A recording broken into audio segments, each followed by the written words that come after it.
It was a play that we've been developing with Trike Theater for kindergarten, first and second graders. And so we've been developing this play for quite a while now with playwright Mike Thomas. But the process started when I received an email from Paul Haas, the conductor of the Northwest Arkansas Symphony, and he had heard about me through Digging Up Arkansas, the little children's play about Arkansas history. And they said, you need to get with Mike Thomas. Apparently he had been tossing around an idea of teaching young kids about the instruments of the symphony and the orchestra and the families of the orchestra.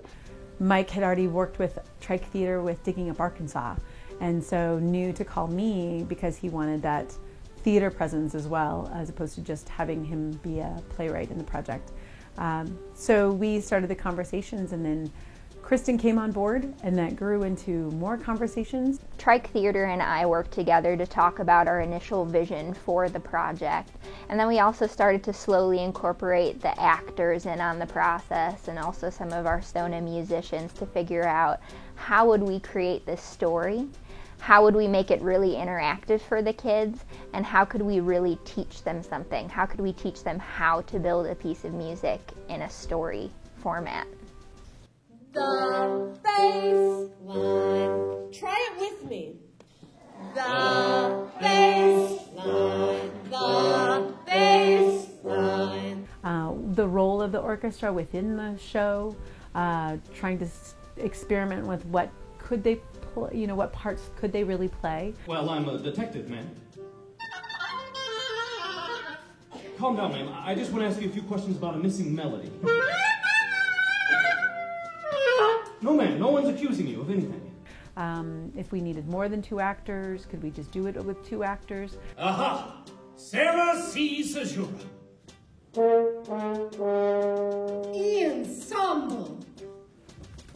Chris Billy. So it was really fun in that development process. Loved working with the musicians, with the symphony, and I would think too, how does if a flute could talk, how would it sound? Well, I'm a detective, ma'am. Or if this snare drum could actually talk. Yes, go on. Big hair and evil laugh, got it. And so they became characters in it, which is what I wanted too. I didn't want just the musicians in the back and the actors here playing it out while they were playing. The musicians really became part of the cast. They're a character in it now, and I really like that. They were carrying something? No, that's fine if that's all you can remember. What we really wanted to do with this play was to reach out to rural primary schools and not only give them an arts experience, but dig a little bit deeper. And the big concept of this play was to teach kids how do we build a piece of music in 3 simple steps: rhythm, bass line, and melody.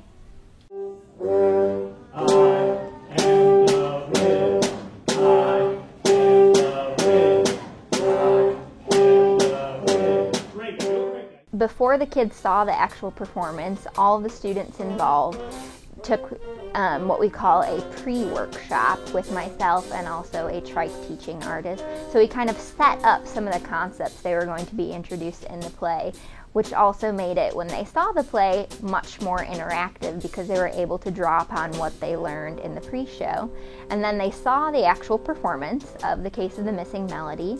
And then after they saw the performance, we went back into each classroom and we delivered a post-show workshop and kind of dug deeper, talked more about emotions in music, and they actually got to compose music with us.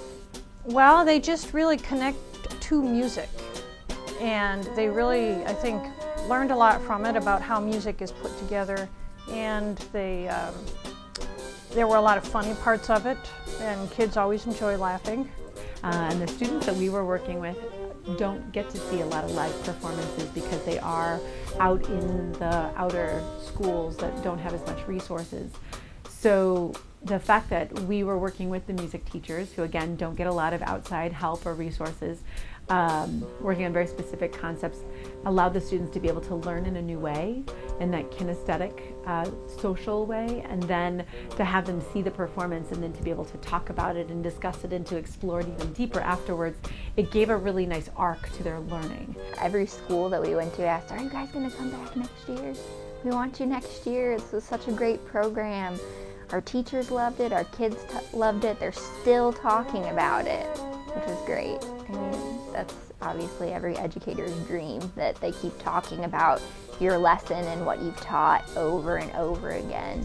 And hopefully their teachers are utilizing some of the concepts that we've used in the workshops and the performance. Case closed.